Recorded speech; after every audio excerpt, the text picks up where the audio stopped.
بسم اللہ الرحمن الرحیم۔ ناظرین، اللہ تعالیٰ نے اپنے پیارے نبی حضرت محمد مصطفیٰ صلی اللہ علیہ وآلہ وسلم کو وہ حسن و جمال عطا فرمایا ہے جس کی دنیا میں کوئی مثال نہیں ملتی، اور مثال ملے بھی کیسے، کیونکہ اللہ تعالیٰ نے آپ صلی اللہ علیہ وآلہ وسلم جیسا حسین و جمیل کوئی اور بنایا ہی نہیں۔ صحابہ اکرام رضوان اللہ تعالی علیہ الاجمعین نے آپ صلی اللہ علیہ وآلہ وسلم کے کمال حسن و جمال کو نہایت ہی خوبصورت انداز میں بیان کیا ہے۔ حضرت خالد بن ولید رضی اللہ تعالی عنہ سے ایک قبیلے کے سردار نے پوچھا، اپنے نبی حضرت محمد مصطفیٰ صلی اللہ علیہ وآلہ وسلم کا حسن و جمال بیان فرما دیجئے۔ حضرت خالد بن ولید رضی اللہ تعالی عنہ نے فرمایا، میں تفصیل سے بیان نہیں کر سکتا۔ اس نے عرض کیا، مختصر سا بیان کر دیجئے۔ فرمایا، جیسے بھیجنے والا اللہ ہے، اسی اعتبار سے اس کا رسول بھی باکمال ہے۔ حضرت حسان بن ثابت رضی اللہ تعالی عنہ نے حضور کریم صلی اللہ علیہ وسلم کے کمال حسن کو بڑے ہی اچھے انداز میں بیان کیا ہے۔ آپ رضی اللہ تعالی عنہ فرماتے ہیں، ترجمہ، یا رسول اللہ صلی اللہ علیہ وآلہ وسلم، آپ سے حسین تر میری آنکھ نے کبھی دیکھا ہی نہیں، اور نہ کبھی کسی ماں نے آپ سے جمیل تر کو جنم ہی دیا ہے۔ آپ صلی اللہ علیہ وآلہ وسلم کی تخلیق بے عیب اور ہر نقص سے پاک ہے۔ یوں دکھائی دیتا ہے جیسے آپ کے رب نے آپ کی خواہش کے مطابق آپ کی صورت بنائی ہے۔ ایک روایت میں سیدنا عبداللہ بن عمرو رضی اللہ تعالی عنہ بیان فرماتے ہیں کہ ہم رسول کریم صلی اللہ علیہ وآلہ وسلم کی خدمت اقدس میں حاضر تھے کہ ایک بدو آیا اور اس نے شام کے شہر سیجان کا بنا ہوا جبہ پہنا ہوا تھا، جس کو ریشم کے بنے ہوئے بٹن لگے ہوئے تھے۔ اس نے کہا، تم لوگوں کا ساتھی یعنی محمد صلی اللہ علیہ وآلہ وسلم شہواروں کی اولاد، شہواروں کو یعنی جدی پشتی معزز لوگوں کو ذلیل کر دینا چاہتا ہے، اور گڈریوں اور اولاد گاڑیوں کو بلند کر دینا چاہتا ہے۔ تو حضور نبی کریم صلی اللہ علیہ وسلم نے اس کا جبہ پکڑ کر فرمایا، میں تجھے بے عقلوں کا لباس پہنے ہوئے دیکھ رہا ہوں۔ پھر آپ صلی اللہ علیہ وسلم نے فرمایا، جب نوح علیہ السلام کی وفات کا وقت آیا تو انہوں نے اپنے بیٹے سے فرمایا، میں تجھ کو وصیت کرتا ہوں، دو چیزوں کا حکم دیتا ہوں اور دو چیزوں سے روکتا ہوں۔ میں تجھے لا الہ الا اللہ کے ذکر کرنے کا حکم دیتا ہوں، کیونکہ اگر ساتوں آسمان اور ساتوں زمین ایک پلڑے میں رکھ دیے جائیں اور لا الہ الا اللہ کو دوسرے پلڑے میں رکھ دیا جائے تو لا الہ الا اللہ حاوی اور بھاری ہو جائے گا۔ اگر ساتوں آسمان اور ساتوں زمینیں ایک بند حلقہ بن جائیں تو لا الہ الا اللہ انہیں جدا جدا کرے گا۔ اور میں تجھے سبحان اللہ و بحمدہ پڑھنے کا حکم دیتا ہوں، کیونکہ یہ ہر مخلوق کی تسبیح ہے اور اسی کی برکت سے ہر مخلوق کو رزق ملتا ہے۔ اور میں تجھے شرک اور تکبر سے منع کرتا ہوں۔ میں نے عرض کیا، اللہ کے رسول کریم صلی اللہ علیہ وآلہ وسلم، اس شرک سے تو ہم واقف ہیں، لیکن تکبر کا کیا مطلب ہے؟ کیا یہ تکبر ہے کہ کسی کے جوتے اچھے ہوں، جس کے تسمے خوبصورت ہوں؟ تو آپ صلی اللہ علیہ وسلم نے فرمایا، نہیں۔ میں نے کہا، کیا یہ تکبر ہے کہ کسی کے پاس چادروں کا جوڑا ہو اور وہ اسے پہن لے؟ آپ صلی اللہ علیہ وآلہ وسلم نے فرمایا، نہیں۔ میں نے کہا، کیا یہ کہ کسی کے پاس سواری کے لیے جانور ہو؟ فرمایا، نہیں۔ میں نے کہا، کیا یہ کہ کسی کے دوست ہوں جو اس کے پاس بیٹھتے ہوں؟ آپ صلی اللہ علیہ وسلم نے فرمایا، نہیں۔ میں نے عرض کیا، یا رسول اللہ صلی اللہ علیہ وسلم، پھر تکبر کیا ہے؟ تو آپ صلی اللہ علیہ وآلہ وسلم نے فرمایا، حق کا انکار کرنا، لوگوں کو حقیر جاننا۔ نبی کریم صلی اللہ علیہ وآلہ وسلم نے اس انتہائی خفگی کی وجہ سے جو آپ صلی اللہ علیہ وسلم کو ہوئی تھی فرمایا تھا کہ میں اب ان کے پاس 1 مہینہ تک نہیں جاؤں گا۔ حضرت جابر بن سمرتہ رضی اللہ تعالی عنہ بیان کرتے ہیں کہ میں نے ایک مرتبہ نبی کریم صلی اللہ علیہ وآلہ وسلم کو سرخ جوڑا پہنے چاندنی رات میں دیکھا۔ میں کبھی چاند کو دیکھتا، کبھی آپ صلی اللہ علیہ وسلم کے چہرے نور پر نظر ڈالتا۔ بلا آخر اس فیصلے پر پہنچا کہ نبی کریم صلی اللہ علیہ وسلم چاند سے زیادہ حسین و جمیل ہے۔ امام زرقانی رحمۃ اللہ علیہ نے ایک واقعہ لکھا ہے کہ ایک دن رسول اکرم صلی اللہ علیہ وآلہ وسلم چہل قدمی کرتے ہوئے مدینہ منورہ سے باہر تشریف لے گئے۔ وہاں ایک قافلے کے کچھ لوگوں نے پڑاؤ کیا ہوا تھا اور وہاں ان کے اونٹ چر رہے تھے۔ حضور نبی کریم صلی اللہ علیہ وآلہ وسلم نے اونٹ دیکھے تو ایک سرخ اونٹ کا رنگ کا اونٹ آپ صلی اللہ علیہ وآلہ وسلم کو پسند آ گیا، تو آپ صلی اللہ علیہ وآلہ وسلم نے قافلے والوں سے پوچھا کہ تم لوگ اس اونٹ کو بیچتے ہو؟ انہوں نے بیچنا تھا یا نہیں بیچنا تھا، لیکن حضور نبی کریم صلی اللہ علیہ وآلہ وسلم کو دیکھ کر کہا جی بیچنا ہے۔ حضور صلی اللہ علیہ وسلم نے کہا کتنے کا دو گے؟ تو انہوں نے کہا اتنے کا، اور سودا طے ہو گیا۔ حضور نبی کریم صلی اللہ علیہ وسلم نے فرمایا کہ میں سیر کرنے آیا تھا اور تمہارا اونٹ مجھے پسند آ گیا، میں باقاعدہ خریداری کے لیے نہیں آیا تھا کہ میں قیمت ساتھ لے کے آتا، اس لیے اونٹ مجھے دے دو اور قیمت، کیونکہ قافلے کے لوگوں نے کہا ہمیں منظور ہے۔ حضور صلی اللہ علیہ وسلم نے اونٹ پکڑا اور چل دیے، یہاں تک کہ حضور کریم صلی اللہ علیہ وسلم نظر آتے رہے، وہ دیکھتے رہے۔ جب نظروں سے اوجھل ہو گئے تو دل پر ہاتھ رکھ کر بیٹھ گئے۔ تھوڑی دیر کے بعد سکتے سے جب باہر آئے تو ایک دوسرے سے پوچھنے لگے کہ یار اس شخص جو اونٹ ادھار لے گیا اس کا پتہ پوچھا تھا؟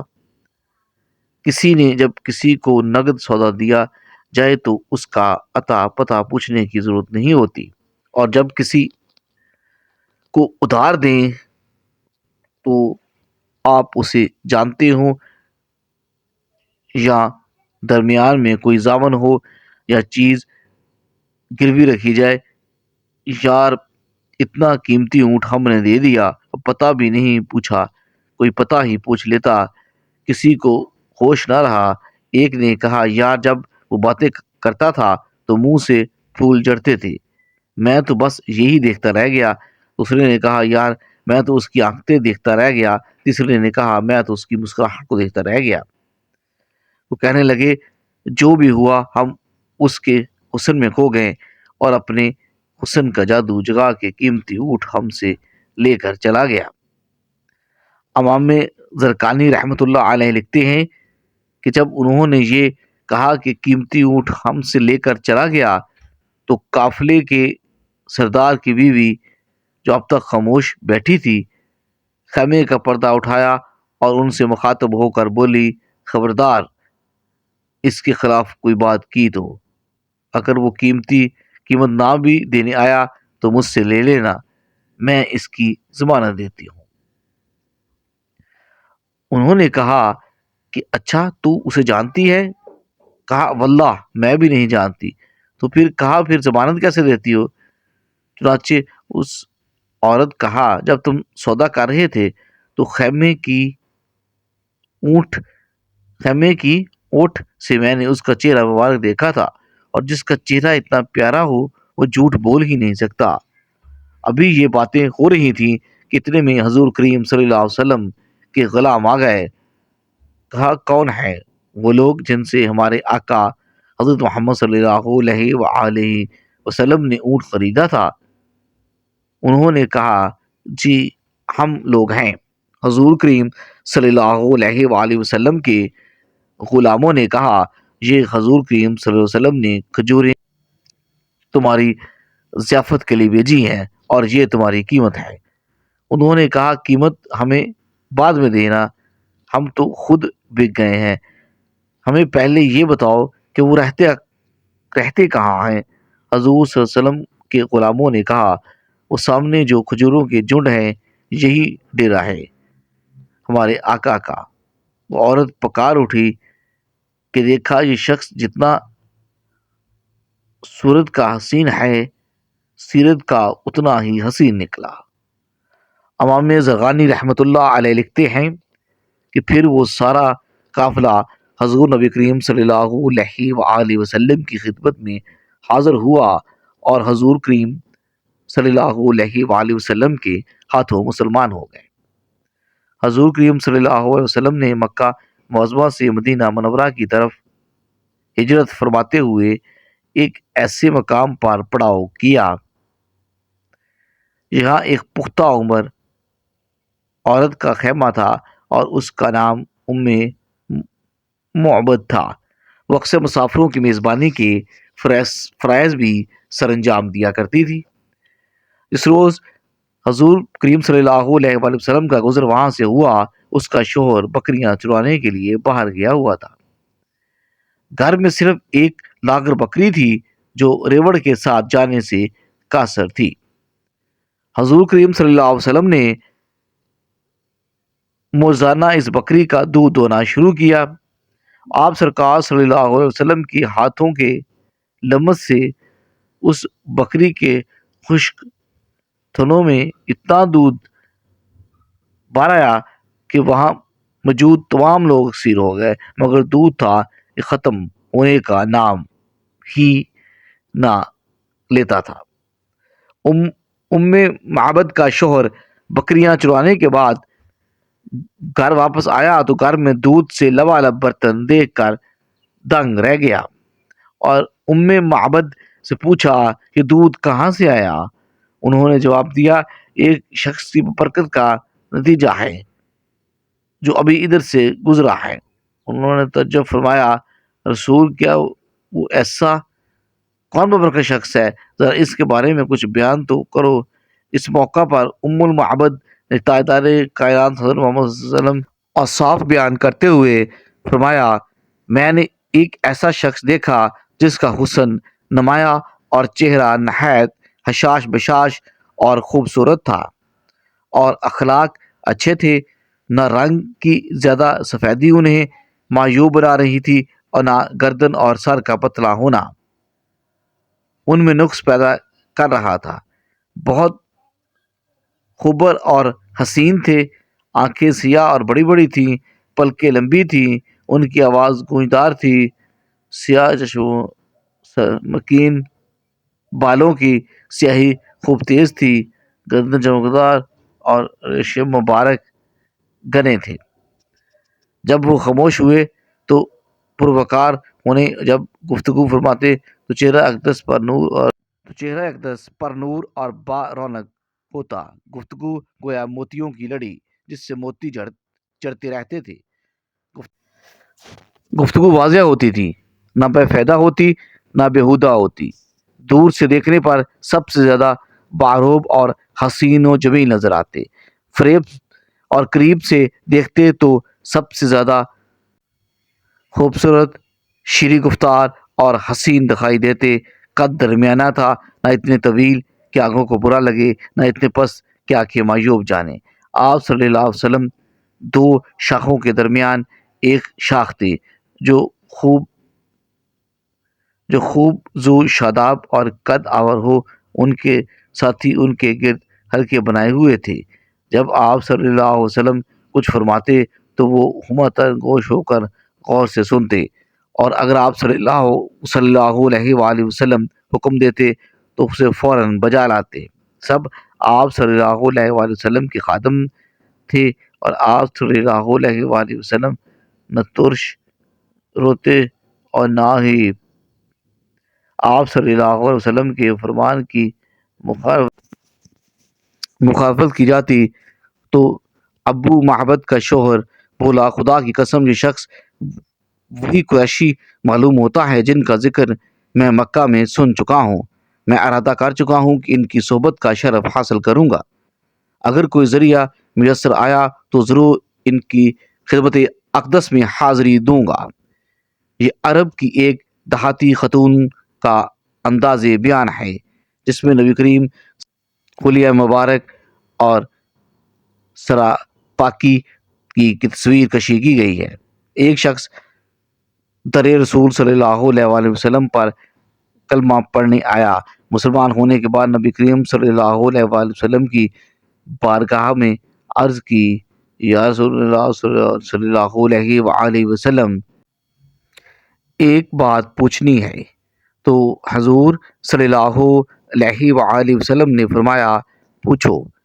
کہنے لگا، یا رسول اللہ صلی اللہ علیہ وآلہ وسلم، دور جاہلیت میں ہم نے جو نیکیاں کیں ان کا بھی اللہ ہمیں اجر عطا کرے گا، کیا اس کا بھی اجر ملے گا؟ تو نبی کریم صلی اللہ علیہ وآلہ وسلم نے فرمایا، بتا تو نے کیا نیکی کی؟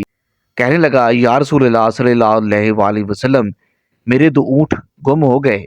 میں اپنے تیسرے اونٹ پر بیٹھ کر اپنے 2 اونٹوں کو ڈھونڈنے لگا۔ میں اپنے اونٹوں کو ڈھونڈتے ڈھونڈتے جنگل میں پہنچ گیا۔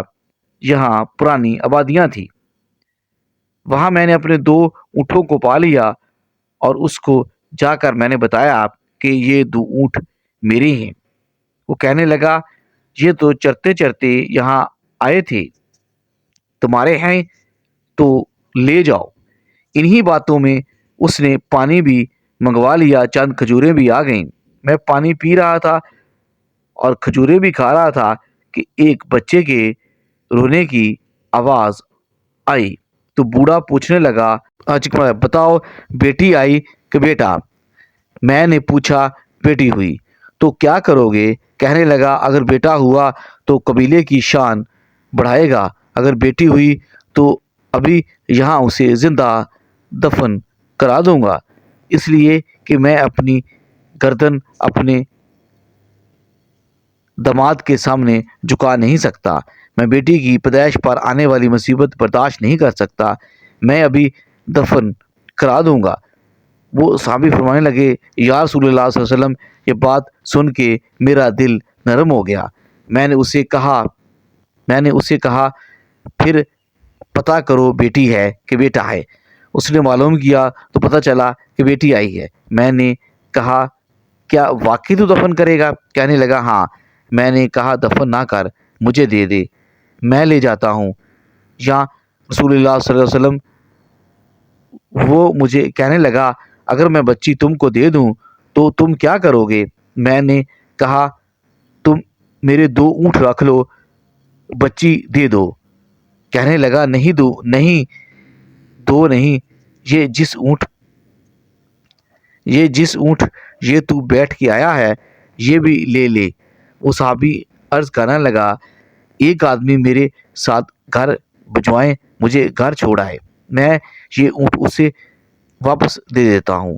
یا رسول اللہ صلی اللہ علیہ وسلم، میں نے 3 اونٹ دے کر ایک بچی لی اور اس بچی کو لا کے میں نے اپنی کنیز کو دیا، نوکرانی اسے دودھ پلاتی۔ رسول اللہ صلی اللہ علیہ وسلم، وہ بچی میرے داڑھی کے بالوں سے وہ میرے سینے سے لگتی۔ حضور کریم صلی اللہ علیہ وسلم، پھر مجھے نیکی کا چسکا لگ گیا۔ پھر میں ڈھونڈنے لگا کہ کون کون سا قبیلہ بچیاں دفن کرتا ہے۔ یا رسول اللہ صلی اللہ علیہ وسلم، میں 3 اونٹ دے کے بچی لایا کرتا۔ یا رسول اللہ صلی اللہ علیہ وسلم، میں نے 360 بچیوں کی جان بچائی ہے۔ میری حویلی میں 360 بچیاں پلتی ہیں۔ حضور کریم صلی اللہ علیہ وسلم، مجھے بتائیں میرا مالک مجھے اس کا اجر دے گا؟